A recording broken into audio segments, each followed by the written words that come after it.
ہے کہ رب کو مانتے تھے، وہی خالق ہے، وہی مالک ہے، وہی دینے والا ہے، وہی عطا کرنے والا ہے، وہی تقدیریں بنانے والا، یہ سب کچھ مشرکین مکہ مانتے تھے۔ بسم اللہ الرحمن الرحیم۔ ہمارے اوپر بہت بڑا ایک اعتراض یہ ہوتا ہے کہ آپ توحید کی بات نہیں کرتے، ایسے ہی؟ تو توحید کی آج ہم بات کریں گے، اور توحید کی بات وہ کریں گے کہ جو توحید اللہ تعالیٰ نے قرآن کریم میں بیان فرمائی۔ اب ایک توحید ہے نصوص قطعیہ میں، آیات میں، ایک توحید وہ توحید ہے قرآنی، ربانی، رحمانی۔ ایک توحید ہے ابن تیمیہ حرانی کی، قاضی شوکانی کی، علامہ البانی کی۔ وہ کیا ہے، وہ بھی آپ نے سن لی، وہ اس میں بھی ایڈ ہو جائے گی۔ وہ کیا کہتے ہیں؟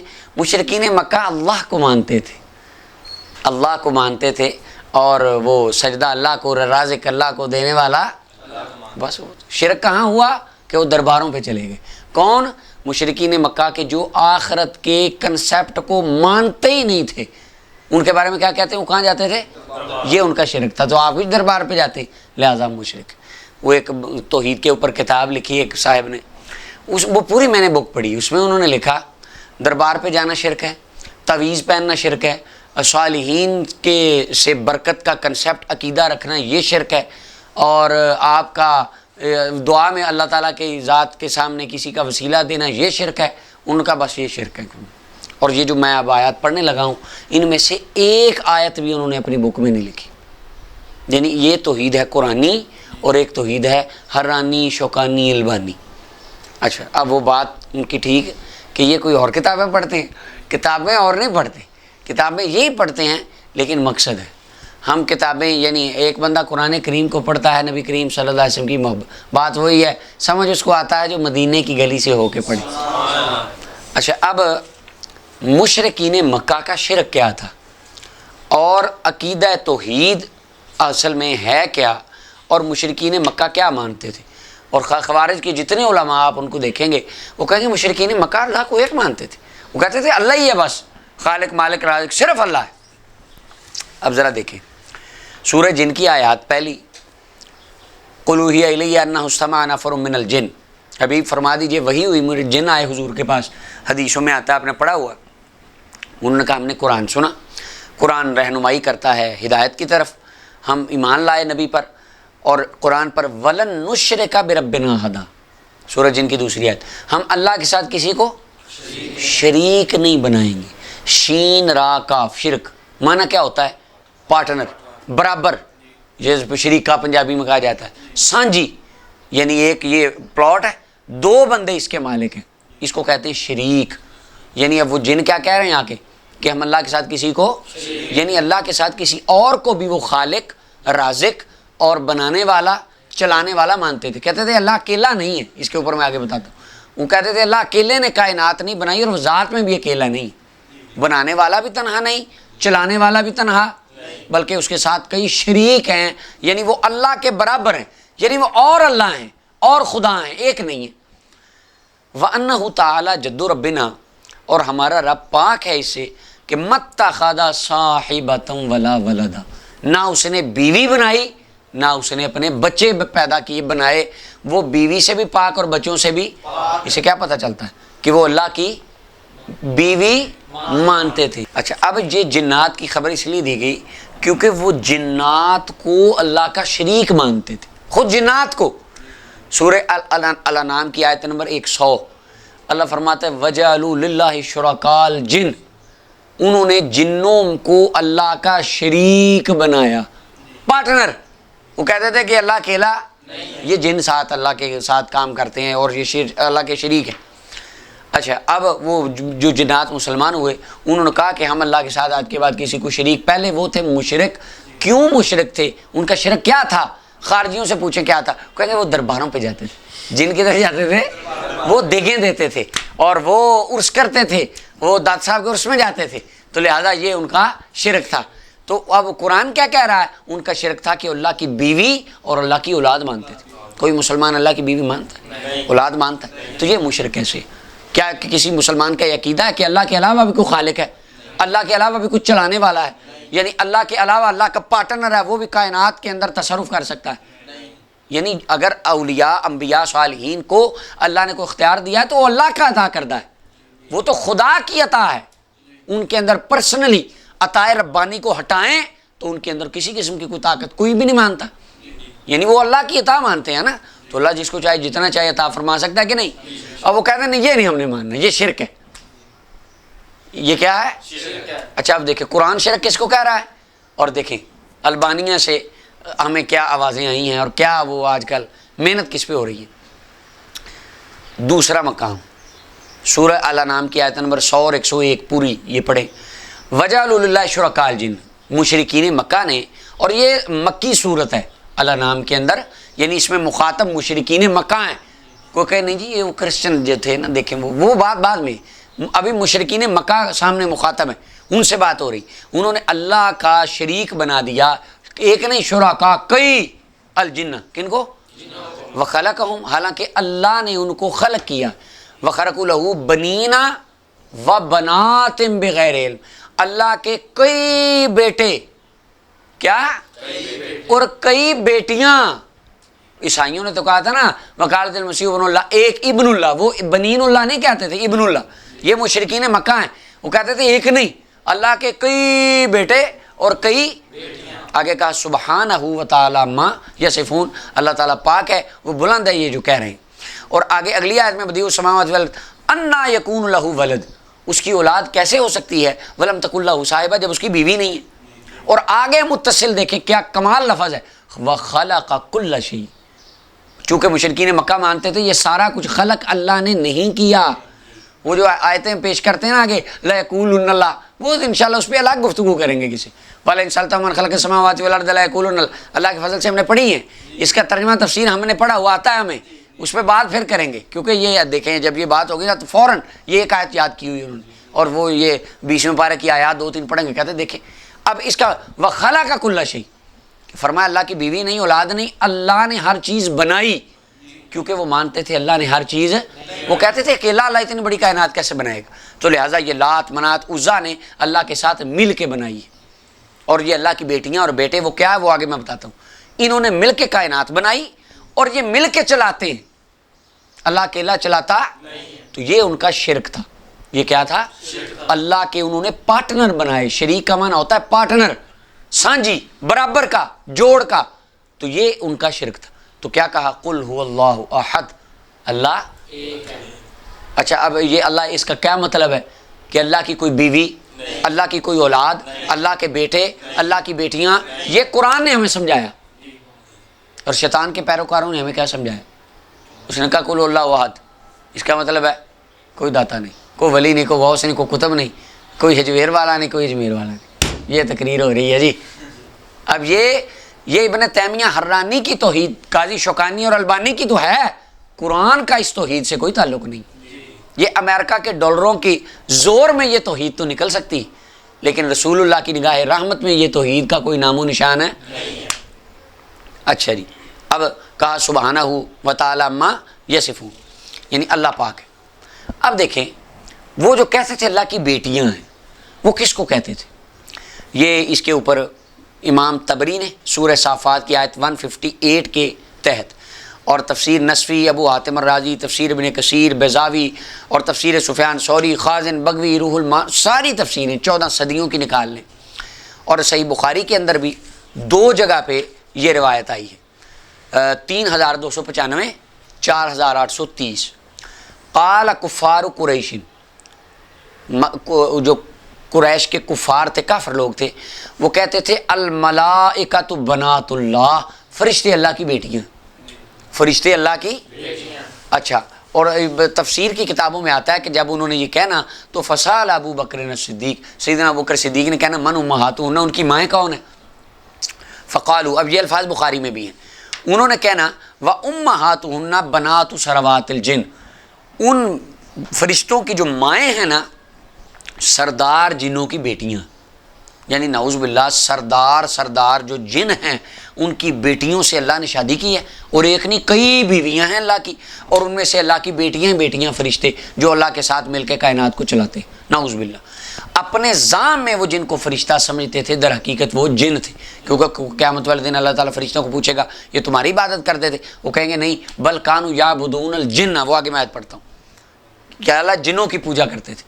اچھا اب یہ دیکھیں وہ مانتے تھے اللہ کی کئی بیویاں اور اللہ کی کئی بیٹیاں اور کئی بیٹے، اولاد اور بیوی، یہ تھا کیا؟ شرک. اچھا جی سورہ صافات کی آیت نمبر 158 اور 59 وَجَعَلُوا بَيْنَهُ وَبَيْنَ الْجِنَّةِ نَسَبًا، مشرکین مکہ نے اللہ تعالیٰ کے درمیان اور جنوں کے درمیان رشتہ داری قائم کر رکھی تھی. وہ کہتے تھے اللہ نے رشتہ داری کی ہوئی ہے، کن کے ساتھ؟ جنوں کے ساتھ. یعنی سردار بڑے بڑے قبیلوں کے جو جن ہیں ان کی بیٹیوں سے اللہ تعالیٰ نے نعوذ باللہ شادی کی ہوئی ہے، اور اللہ کی بھی یہ بیٹیاں فرشتے اولاد ہے اللہ کی. یہ تھا ان کا شرک. قرآن کہہ رہا ہے اور آگے کہا سبحان اللہ عما یصفون، اللہ تعالیٰ پاک ہے جو یہ کہہ رہے ہیں. اور سورہ النحل کی آیت نمبر 57 وَيَجْعَلُونَ لِلَّهِ الْبَنَاتِ، انہوں نے اللہ کی بیٹیاں بنا لی کہ اللہ کی بیٹیاں ہیں. سورہ یونس آیت نمبر 68 قَالُوا اتَّخَذَ اللَّهُ وَلَدًا، وہ کہتے تھے اللہ کی اولاد ہے، اللہ کی کہتے نہیں، وہ میرے بھائی اللہ کو مانتے تھے، ایک اللہ کو. قرآن جگہ جگہ کہہ رہا ہے کہ وہ اللہ کی بیٹیاں بیٹے بیویاں مانتے تھے، اور خوارج کی زبان سے کبھی نہیں سنا کہ مشرکین مکہ کا شرک تھا کہ وہ اللہ کی بیوی مانتے تھے. کبھی نہیں سنا میں نے انہوں نے کہا کہ وہ اللہ کی بیٹیاں مانتے تھے. اگر کہ ہو سکتا ہے کسی نے میں بھی بیان کیا ہو، عام 99.999% ہم نے یہ سنا کہ شرک کیا تھا. مکے کے مشرک کہتے تھے یا اللہ لات دے وسیلے نال دعا قبول کر لے، وہ درباراں تے جاندے سی. یہ ان کا شرک تھا. وہ آخرت کوئی نہیں مان رہے، کہتے ہیں ان کا شرک تھا، وہ ان کو رازق مانتے تھے، ان کو کہتے ہیں رزق دے دے تو بس. شرک تو نہیں کرتے، وہ اللہ کو مانتے تھے. ایک شرک یہ تھا کہ وہ کسی سے اپنا وسیلہ کرتے تھے یا اسے وہ مانگ لیتے تھے کوئی چیز. یہ ان کا شرک تھا. اب قرآن دیکھیں کیا کہہ رہا ہے. اور آگے سورہ سبا کی آیت نمبر 41 میں اللہ تعالیٰ ارشاد فرماتا ہے وَيَوْمَ يَحْشُرُهُمْ جَمِيعًا، 40 اور 41 نمبر ہے. جس دن سارے جمع ہوں گے ثم یقول للملائکہ، یہ جو پہلے میں نے کہا اللہ فرشتوں کو کہے گا ہؤلاء ایاکم کانوا یعبدون، تمہاری عبادت کرتے تھے یہ پوجا، فرشتوں کی پوجا عبادت. قالوا سبحانک، وہ کہیں گے یا اللہ تو پاک ہے، انت ولینا من دونہم، تو ہمارا ولی. یہ نہیں بل کانوا یعبدون الجن، یہ جنوں کی عبادت کرتے تھے. کیا کرتے تھے؟ کوئی مسلمان اللہ کے علاوہ کسی کی عبادت نہیں کرتا، کسی کی عبادت نہیں کرتا. اچھا اب وہ ایک خارجی صاحب کہنے لگے یہ کہتے ہیں ہم عبادت ہی نہیں کرتے، پکارنا عبادت ہوتا ہے. میں نے کہا اچھا آپ کے ابو آگے جا رہے ہیں، آپ کے ابو، یہ اس کا مطلب آپ نے ابو کی عبادت کی، آپ تو مشرک ہیں، آپ تو جہنم میں جائیں گے. ان اللہ لا یغفر، ہم بھی آیت پڑھیں گے مشرک تو جہنم میں رہے گا، پھر ٹھنڈے رہیں گے آپ. تو کہنے لگے نہیں یہ دیکھیے یہ تو آپ، وہ پھر کہیں گے آپ تو سمجھ ہی نہیں کچھ نہیں، آپ کو تو دین ہی نہیں پتہ. آگے سے نا لڑائی شروع کر لیں گے. وہ پکارنا، پھر کہیں گے زندہ کو پکارنا عبادت نہیں ہے، مردہ کو پکارنا عبادت ہے. سر یہ قرآن کی کس آیت میں ہے؟ اللہ تعالیٰ نے ڈفرینشیٹ کہاں کیا ہے کہ زندہ کو آواز دینے سے بندہ مشرک نہیں ہوتا، فوت شدہ کو آواز دینے سے بندہ مشرک ہو جاتا ہے جو فوت ہو چکا ہو. تو اس کا مطلب قبر پہ جا کر آپ آواز دیتے ہیں تو آپ کی آواز ڈائریکٹ تو نہیں، وہ تو کافی زیادہ فاصلہ ہے، تو وہ بھی آپ پکار رہے ہیں تو السلام علیکم آواز ہی دے رہے ہیں نا پورے قبرستان کو. تو ان کو آپ نے آواز دی ہے تو آپ مشرک ہیں؟ نہیں جی، آپ میں عقل ہی نہیں ہے. چلیں سر آپ ہمیں سمجھائیں، پھر آپ ہمیں بتائیں کیا یعنی یہ جو آپ کہہ رہے ہیں جی جو قبر والا ہے اس کو آواز دینا یہ شرک ہے، اور جو زندہ بندہ دور اس کو آواز دینا شرک نہیں ہے. یہ قرآن کریم کی کس آیت میں اللہ تعالیٰ نے فرمایا کہ جو فوت ہو جائے اس کو اگر تم نے آواز دی تو تم مشرک ہو جاؤ گے، اور اگر زندہ کو آواز دی تو تم مسلمان ہو گے. آیت پڑھیں یا نبی کریم صلی اللہ علیہ وسلم کی حدیث بتائیں جس میں رسول اللہ نے فرمایا ہو قبر والے کو آواز دینے سے مشرک ہو. مشرکین مکہ بھی یہ کرتے تھے، لہذا زندہ کو آواز دینا چاہے. حدیث یا قرآن، کیونکہ آپ کے دو اصول کتاب اللہ اور سنت رسول، اس کے علاوہ کھول لو بدعت ضلالہ. ہر بدعت کیا ہے اور ہر گمراہی کہاں لے جاتی ہے؟ تو جہنم میں تو سر نہیں نہ جانا ہم نے، اور نہ آپ نے ہمیں بھیجنا ہے. آپ نے تو ہمیں راستہ بتانا ہے اللہ کی طرف جو جا رہا ہے، اور وہ آپ ذرا قرآن کی آیت پڑھیں، نص قطعی یا حدیث پڑھیں. اچھا اب دیکھیں مشرکین مکہ کیا کر رہے ہیں، اور یہ خوارج نے زور کہاں پہ لگایا. انہوں نے محنت کیا کی مسلمانوں کو مشرک بنانے کے لیے. اور آگے دیکھیں اب وہ جنوں کی پوجا کر رہے ہیں، اور کوئی مسلمان اللہ کے علاوہ کسی کی عبادت کوئی پوجا نہیں کرتا. آگے دیکھیں آیت، ایک اور آیت سورہ الانعام کی آیت نمبر 136 میں وَجَعَلُوا لِلَّهِ مِمَّا زَرَعَ مِنَ الْحَرْثِ وَالْأَنْعَامِ، کھیتی اور جو جانور تھے ان میں اللہ کے لیے حصہ بناتے اور وہ کہتے ہیں اپنے نظام کے مطابق یہ اللہ کا، یہ ہمارے وہذا لشرکائنا، یہ ہمارے ان شریکوں کا جو اللہ کے پارٹنر ہیں، یعنی اللہ تعالیٰ کے سانجی انہوں نے جو بنائے ہوئے تھے۔ فرمایا فما کان لشرکائہم، جو ان کے شریکوں کا ہے وہ اللہ کو نہیں پہنچتا، جو اللہ کا ان کے شریکوں کو پہنچتا ہے۔ کیسی انہوں نے عجیب سی یہ تقسیم کاری کی۔ اب یہ دیکھیں قرآن جگہ جگہ اللہ تعالیٰ نے واضح آیات میں کہا کہ مشرکین مکہ کا شرک تھا کہ وہ اللہ کی بیوی، اللہ کی اولاد، اللہ کے بیٹے، اللہ کی بیٹیاں مانتے تھے، اور وہ اللہ تعالیٰ سے جیسی محبت اور جیسے اس کو ماننا چاہیے ویسے ان کو مانتے تھے۔ یہ ان کا کیا تھا؟ شرک۔ اور حضور علیہ السلام نے توحید کی دعوت دی۔ کیا قل هو اللہ احد، اللہ ایک ہے، کیا مانا؟ اس کی بیوی، اولاد، اور آگے اللہ الصمد، بے نیاز ہے، یعنی ان کی محنت کی اس کو ضرورت۔ لم یلد واہ ولم، کیوں کہا گیا؟ کیونکہ وہ اولاد مانتے تھے تو کہا گیا اس کی اولاد ہے۔ ولم یکن لہ کفوا، وہ کہتے تھے یہ شریک برابر ہیں، کہا نہیں، اس کا کوئی برابر۔